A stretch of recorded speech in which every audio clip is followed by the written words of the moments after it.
In today's episode, we're introducing the mole, and this is perhaps the most important thing to learn at this stage and one of the most important concepts that you'll need through your chemistry. Hello, and welcome to the Chemistry Made Simple podcast. I'm your host, Matthew Macario, and this is the podcast where you get chemistry confident and we take you from point A to grade A. Hello, welcome back, and welcome to this episode. We're going to be talking about the mole today. So firstly, let's define what is the mole. Mole is the international standard unit for the amount of substance. And you'll be using it in every calculation, so it will be super important for you to learn and to understand and know how to use it. Why is the mole the standard unit? We discussed relative atomic mass in a recent episode about isotopes, so why don't we use atomic mass units as our measure?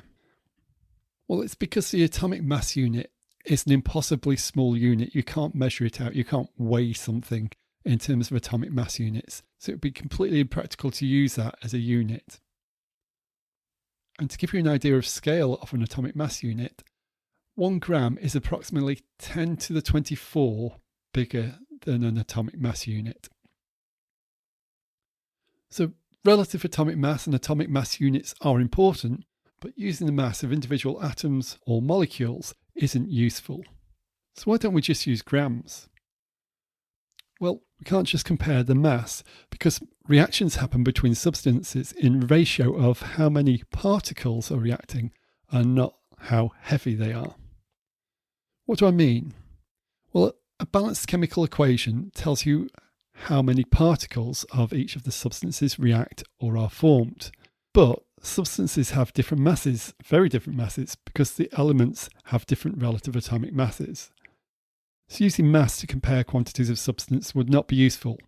It doesn't tell us how many particles until we include the mole concept, and that's why we do. So what is the unit of a mole? A mole is a fixed number of particles, and that number of particles is a very specific number. It's 6.02 times 10 to the 23, so it's a huge number. And it's not a round number, it's not an easy to use number, is it? But it's this for a reason. That number is Avogadro's number, and the reason it's that number is because that is the number of atoms of carbon in exactly 12 grams of carbon-12. Remember, carbon-12 is our reference material for relative atomic mass. So how do we use the mole? We use it to calculate the mass of 1 mole of an element or a compound, and we call that mass of 1 mole of the substance the molar mass of that substance. For molecules, we add up the relative atomic masses of each item in the formula. Instead of quoting that total in atomic mass units, that number becomes grams, and that's because of the magic of using Avogadro's number, that we can change it into grams. So let's think of an example. Water has, of course, 2 hydrogens and 1 oxygen. A hydrogen atom has a relative atomic mass of 1 atomic mass unit.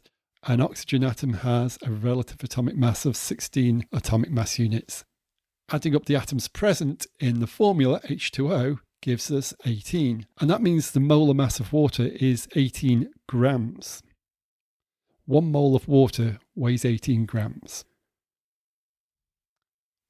How do we use these numbers in calculations?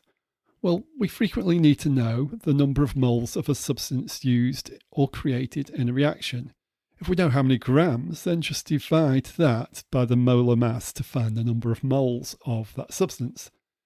Considering our example of water, if a reaction formed 3.6 grams of water, we just divide that 3.6, the actual amount of water we got, the actual number of grams, by the molar mass of 18 grams, and that gives us 0.2 moles. So 3.6 grams of water is 0.2 moles of water. You can use the calculation the other way too. If you know how many moles and the molar mass of a substance, then you can easily calculate the mass. Okay, so let's summarise. We said that the mole is the international unit for quantity of a substance. We said we need it because atomic mass units are tiny, and also because we just can't compare mass to mass for different substances because different atoms have widely varying relative atomic mass. We said that a mole is a very specific number of particles, and that number is the Avogadro number, 6.02 times 10 to the 23.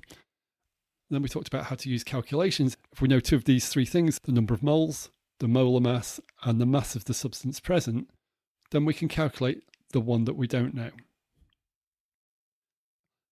Hope this has been helpful, and I'd love to hear any further questions you've got about moles.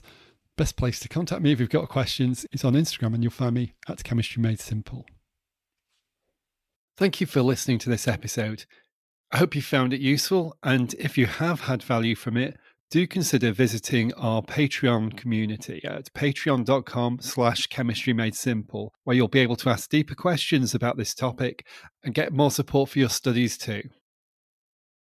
So I look forward to speaking to you again in the next episode, and until then, do look after yourself, and goodbye.